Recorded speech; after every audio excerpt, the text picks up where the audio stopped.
بسم اللہ الرحمن الرحیم۔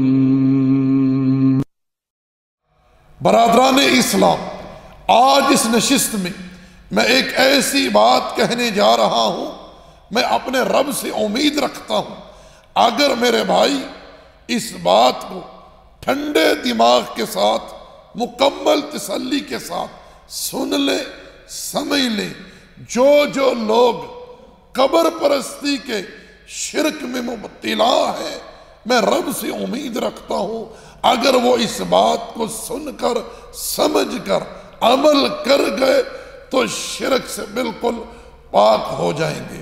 آپ لوگ اس بات کو آگے پہنچانے میں میرا ساتھ دیں گے۔ میرے بھائیو، میرے دوستو، اللہ تعالیٰ نے اس خلق کو پیدا کیا ہے، انسان اور جنوں کو کس لیے؟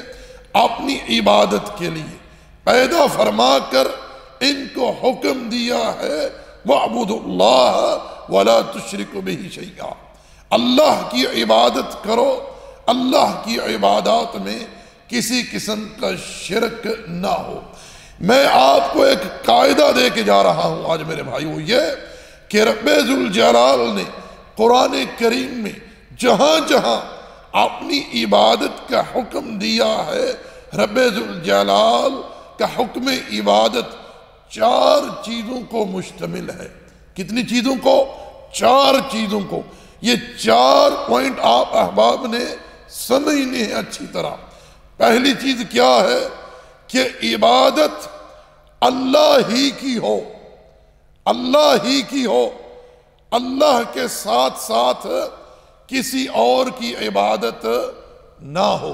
یہ نہ ہو کہ انسان نماز، روزہ، زکوٰۃ، حج، طواف، قربانی یہ اللہ کے لیے کر رہا ہے، لیکن دعا، استغاثہ، استعاذہ، اسی طرح نظر و نیاز یا گہرویں یا سبیلے لگانا، اس طرح کے جو امور ہیں وہ غیر اللہ کے لیے سر انجام دے رہا ہے۔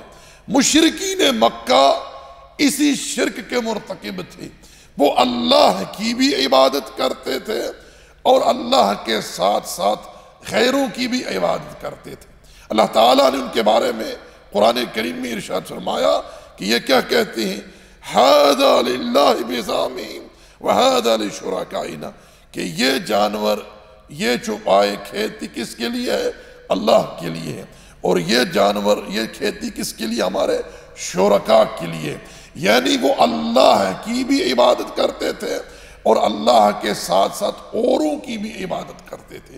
ہمارے معاشرے میں یہ کچھ ہو رہا ہے، لوگ نماز، روزہ، زکوٰۃ، حج یہ اللہ کے لیے سر انجام دیتے ہیں، لیکن قبروں کا طواف کرنا، قبروں پر نظریں چڑھانا، قبروں کے سامنے سجدہ کرنا، قبروں والوں کو غائبانہ مدد کے لیے ما فوق الاسباب پکارنا، اسی طرح قبروں والوں کے نام کی دعائیں دینا، ان کے نام کی چوٹیاں رکھنا اور قبروں پر جا کر طرح طرح کی امور عبادت سر انجام دینا، یہ کچھ لوگ کر رہے ہیں۔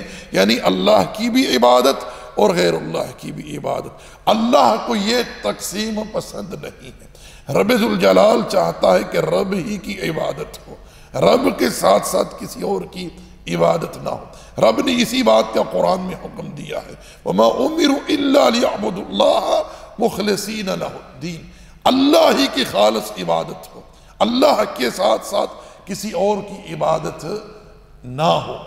اسی طرح دوسری چیز ہے اللہ ہی کے لیے ہو، یعنی عبادت میں ریاکاری نہ ہو۔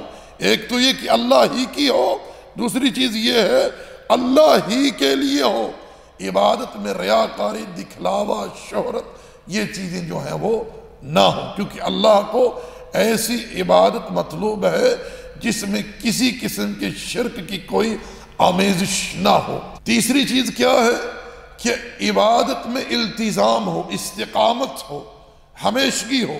یہ نہ ہو کہ آج عبادت کی ہے کل چھوڑ دی، نہیں۔ رب ذوالجلال کا حکم ہے وَاعْبُدْ رَبَّكَ حَتَّى يَأْتِيَكَ الْيَقِينُ، اپنے رب کی عبادت کیجئے جب تک کہ آپ کو موت نہیں آ جاتی۔ چوتھی چیز کیا ہے کہ عبادت رسول اللہ صلی اللہ علیہ وسلم کے طریقے کے مطابق ہو، کیونکہ نبی علیہ السلام کا ارشاد ہے صلو کما رأیتمونی اصلی، نماز اس طرح پڑھو کہ جس طرح مجھے پڑھتے ہوئے دیکھا ہے۔ اور حج کے ایام میں کیا فرمایا کہ مجھ سے مناسک حج سیکھ لو، سکتا ہے کہ آئندہ سال میں تمہارے درمیان موجود نہ ہو۔ پیارے پیغمبر نے ہر چیز کا طریقہ امت کو سکھایا ہے، اور اللہ جل وعلا نے ہمیں یہ قاعدہ دے دیا ہے قل ان کنتم تحبون اللہ فاتبعونی یحببکم اللہ یغفر لکم ذنوبکم واللہ غفور الرحیم۔ یہ چار چیزیں ہیں، ایک اللہ ہی کی ہو، اللہ کے ساتھ ساتھ کسی اور کی عبادت نہ ہو، اور دوسری چیز کیا ہے اللہ ہی کے لیے ہو، یعنی عبادت میں ریاکاری نہ ہو، اور تیسری چیز کیا ہے کہ عبادت میں استقامت ہو، التزام ہو، ہمیشگی ہو، یہ نہ ہو کہ ایک دن کر لی دوسرے دن چھوڑ دی، نہیں، ساری زندگی رب کی عبادت کرنی ہے۔ اور چوتھی چیز کیا ہے کہ عبادت رسول اللہ صلی اللہ علیہ وسلم کے طریقے کے مطابق ہو۔ آپ جو بھی عبادت کرنے جا رہے ہیں، نماز ہے، روزہ ہے، ذکر ہے، اذکار ہے، استغفار ہے، تلاوت ہے، دیکھ لیں کہ اس میں رسول اللہ صلی اللہ علیہ وسلم کا طریقہ کیا ہے، آپ کی تعلیم کیا ہے، اس کے مطابق عبادت بجا لائے، رب ذوالجلال شرف قبولیت عطا فرمائے گا۔